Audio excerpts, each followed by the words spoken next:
Hello, everyone, and welcome to the weekly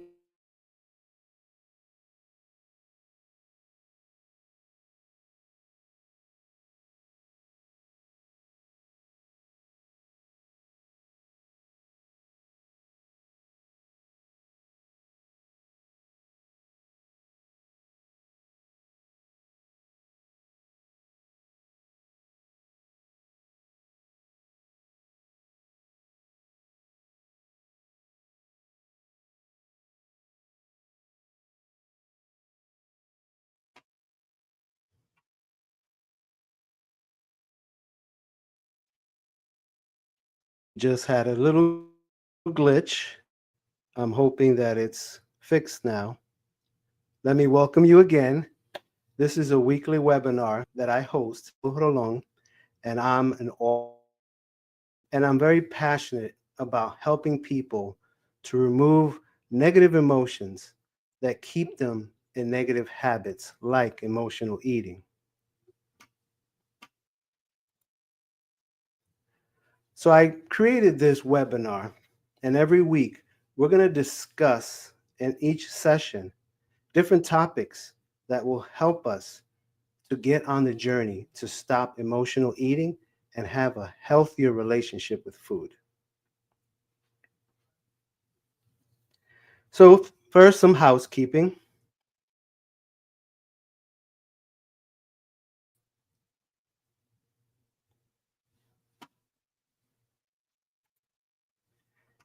For those who are watching live, if you have any questions, put them in the chat. If you're watching a recording, you can also send the questions to the email address below. Let's connect at gilrolon.com.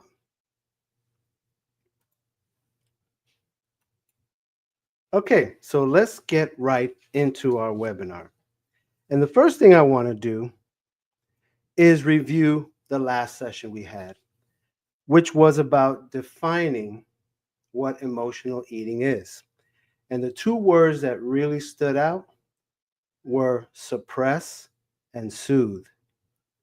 And these words are related to how we suppress emotions and how we soothe ourselves because we don't want to feel certain emotions. And that's what causes us to use food. And that is how we become an emotional eater. Now, you had some homework to do last week. So let's review that homework. And I'm going to answer the questions for myself. So the first question was, what is the negative emotion I am trying to soothe or suppress? Now, for me, it was the emotion of fear, and that felt like anxiety, and it showed itself as worry. So I was always worrying about what was going to happen, that something bad was going to happen. So when I was at work, I worried about my home life. When I was at home, I worried about my work. And that's the emotion that I tried to soothe and I tried to ignore because it just felt painful and I didn't want to address it. Now, the next question asks, list the ways you soothe in an unhealthy way. One of the things we learned last week was there's a healthy soothing and an unhealthy soothing. The healthy soothing is when we regulate our emotions, when we address our negative emotions, and we do something to resolve them. The unhealthy soothing is something we do to distract ourselves, like overeating. So the ways I soothed myself was definitely overeating, and I would also use TV binging, and I would also just keep busy so I wouldn't have to think about the anxiety that I was feeling. And the last question asks, when did you first start to feel this negative emotion? So when I started to think about it, I realized that I started to feel this fear and anxiety when I was very young. As far as I could remember, I remember being scared. I remember having nightmares of people breaking into to my apartment, or that I couldn't close the door. So my home felt very unsafe. So, very young, I would experience this fear. That's when I first started to feel that emotion. Why don't you do this homework and send me your answers to my email? Or if you think of anything right now, put it in the chat. Okay, so this session is all about what are emotions. One of the things that I discovered in my journey to stop being an emotional eater, I found that everyone talked about how to identify if you were an emotional eater. But one day I said, well, why don't they talk about the emotions that are keeping me in this negative cycle?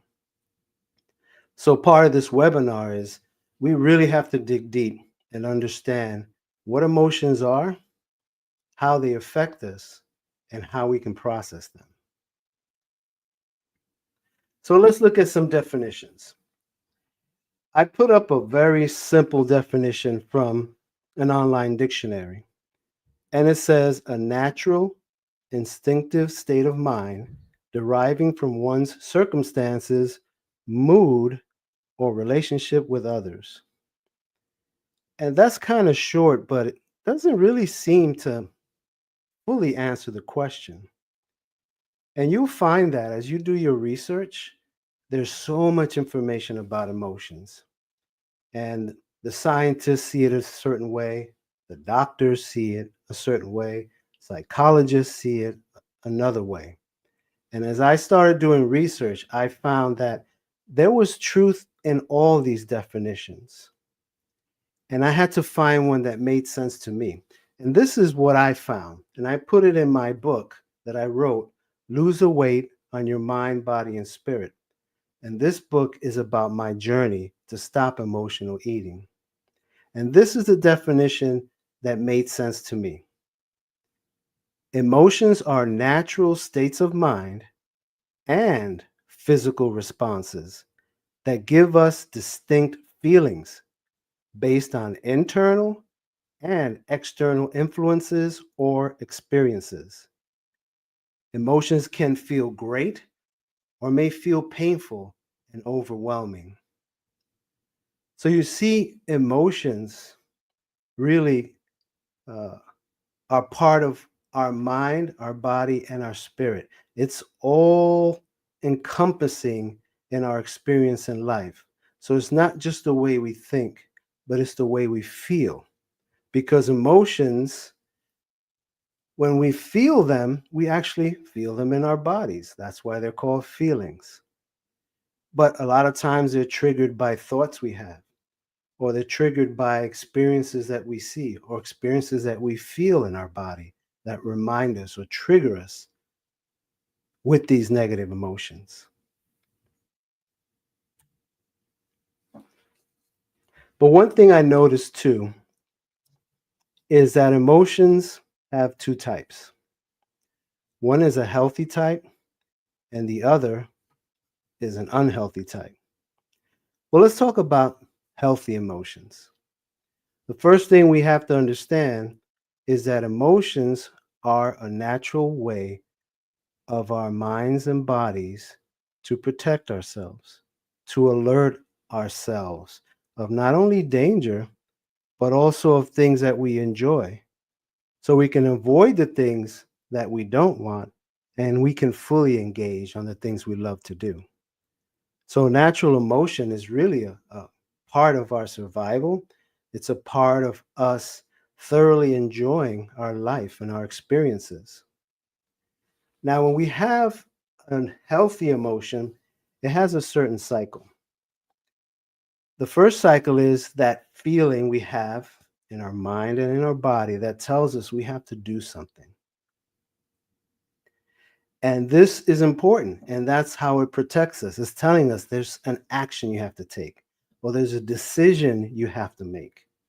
It might be a dangerous situation where you have to run away, or it might be an anxious situation, or something you're really concerned about that means you have to make a decision or have a serious conversation with someone, or maybe set boundaries for yourself and for others. And when you decide on what you're going to do, this starts the resolution of your emotion. And when you feel resolved, your body and your mind starts to go into a relaxed state, and you start to feel safe, and you feel committed to what you have to do to solve that issue or problem. And the same goes for wonderful feelings. You might feel, you might walk by a, a restaurant, you smell some amazing food, and that triggers an emotion and a thought, and then that triggers a desire, and that desire says, I want to go in and have some of that food. So you see, our emotions and our feelings also help us to enjoy life. But the most important thing you have to remember, emotions only last so long, and you work to resolve them.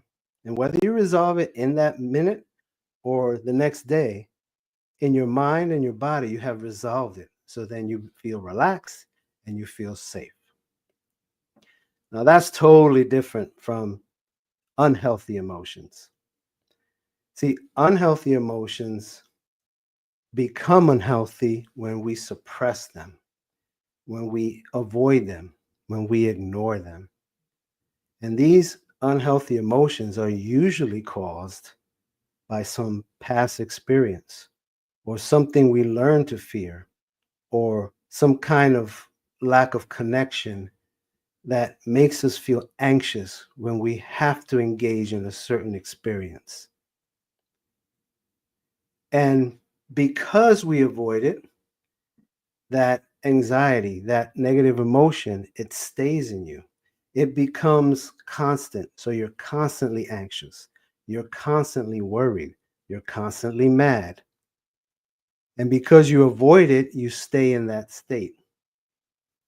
So instead of resolving that emotion, you avoid it and it stays with you and it becomes unhealthy because all the hormones and all the things that your body has to do to prepare for that emotion, especially if you feel you're in danger, those hormones and the stress that is on your body will cause breakdown in your mind and your body, and it will cause illnesses.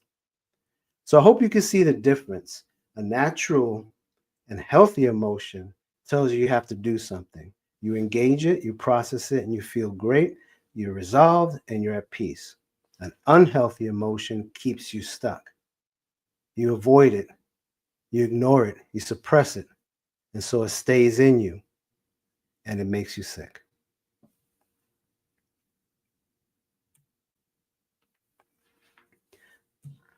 So, how do these emotions relate to emotional eating? Well, it's the same thing. We distract those unhealthy emotions by eating.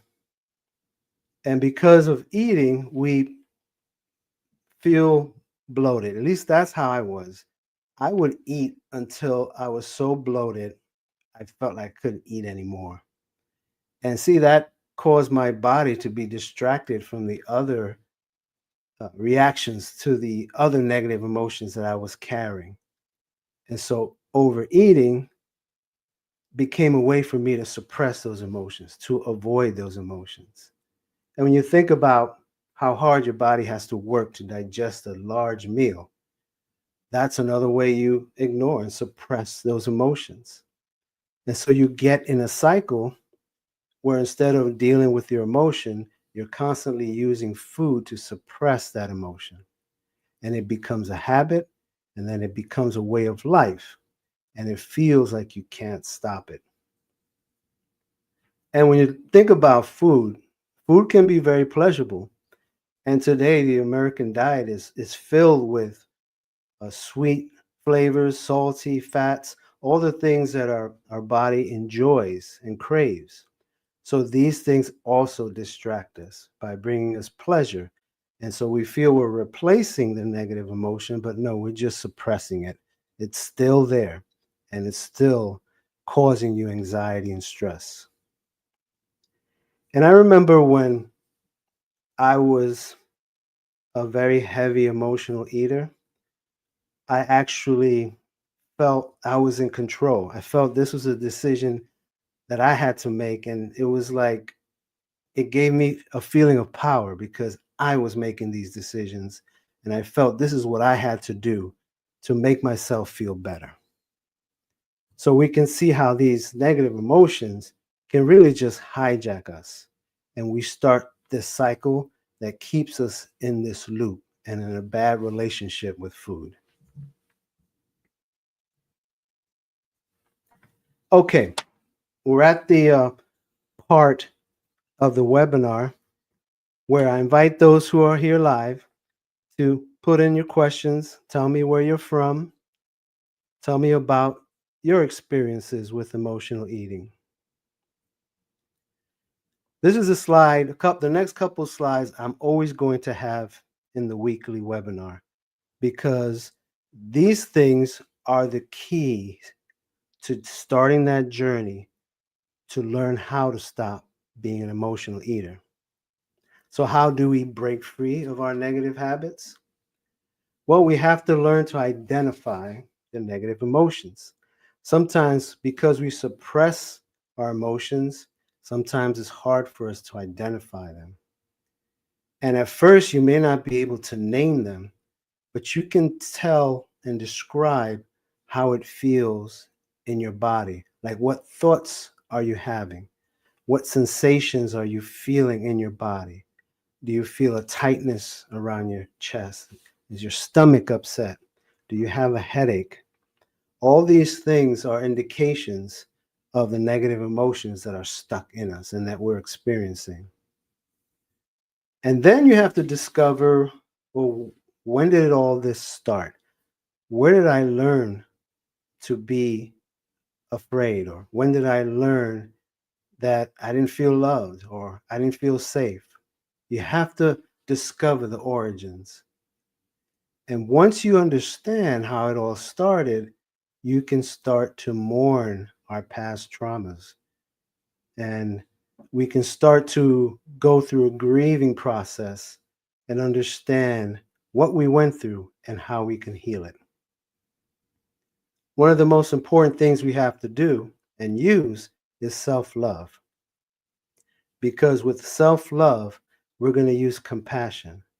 And compassion means that not only do you understand what the person is going through, but you want to do something to help them. You are going to do something to help them. And that's how we have to treat ourselves, with self love, to take care of ourselves, to learn how to process our emotions, to discover the source of these emotions, and to learn how to heal them. This is the cycle of change that I put in my book, and I'm going to highlight because it's going to take time for you to absorb what this really means. This was a three-step phase. The first step was tell your story. And that's how you discover the source of your negative emotions. But the story is not told in a way to relive traumas. Like, for instance, some of the trauma I went through is that between the ages of 4 and 6, my home was burglarized regularly. So my home felt unsafe. As a young child, what was taken away from me was the ability to feel safe in my own home. And that's the story I have to tell. Not that I got burglarized, but that I lost a sense of safety. And I tell the story of the things that caused me to feel that loss. And as a young child, I naturally used certain things to try to deal with those negative emotions, but they came into me. Now, once you know what you've lost, the second step is to mourn your past. And all that means is you have to grieve the person who suffered that trauma, the person who was made to feel afraid, the person who learned negative emotional states. And the way you mourn them is the same way you grieve any loss. You have to go through the stages of grief. You have to tell that inner child or that an inner adult or that inner adolescent person that they're going to be all right. What they went through is not happening anymore, but you have to let them go through the stages of being angry for what happened to them, to be sad and depressed because they felt so much pain and they felt so much lack of support and love. You have to go through that grieving process until you come to the point where you accept what happened and that you accept that you had no control over it and it has no control over you now. And once you do that, you can start to heal your present. There are things you have to do now in your present life to make things better. You have to start doing emotional work to understand about your trauma, how to process your emotions. This is the time where you'll go to professionals and doctors to help you to deal with these emotional uh, work that you have to do to heal your present moment. It means eating better, it means exercising, it means connecting with people, using self love, and using each day to take small steps to make your life better. Okay, so let's talk about homework for this week. We talked about a lot about emotions, the good ones and the bad ones. Here are some questions that will help you discover more about your emotional states. I want you to write the answer on a paper, not on a computer or on your phone. Using paper and pencil, you're going to be more focused. And you can actually also start to journal what you're feeling. First question is, what is the dominant emotion or emotions you experience every day or regularly that you suppress? Of course, like I said, if you're suppressing really hard, you may not be aware of the negative emotions, but you are aware of the negative thoughts. You're aware of the negative feelings. You're aware of the negative consequences that are happening to your mind and your body. So try to name them and write about them, and that's going to help you to discover them. The next question is, when was the first time you experienced this negative emotion? This is a similar question, but you always have to dig deeper to understand where was the first time you felt this. Sometimes because it happened very young, you don't really have an awareness to when it happened. So that's why telling your story is important when you talk about your family history, your family culture, where you lived, how religion affected you, your relationships with people. All these things you start to learn about your past, and it gives you an insight to how a young child would feel under those circumstances and how they would emotionally react to negative experiences. Another one you can, rather, the final question is, what favorite foods do you use to unhealthily soothe yourself? It's good to identify what you enjoy the most and what you use the most. Some people, use ice cream. Me, it's all about carbs, bread, and sandwiches, and chips, and pizza. You know, identify them because then you know how you need to regulate them. You need to know these things so you can start on the path to take baby steps to learn how to manage all these things. So I hope this session was informative. And just as a recap, emotions are states of mind that we feel and also physical sensation based on a thought or a feeling in our body that causes us to want to do something. When we naturally process it and healthily process it, we focus on the solution and thus we feel safe and we process and resolve the emotion. When we don't do it healthily, we avoid it. We use other things to soothe us so we can suppress those feelings and they stay in us. And ultimately, they make us sick because we're in a constant state of anxiety and we're constantly feeling the body sensations of anxiety, worry, fear, or anger or whatever your negative emotion is.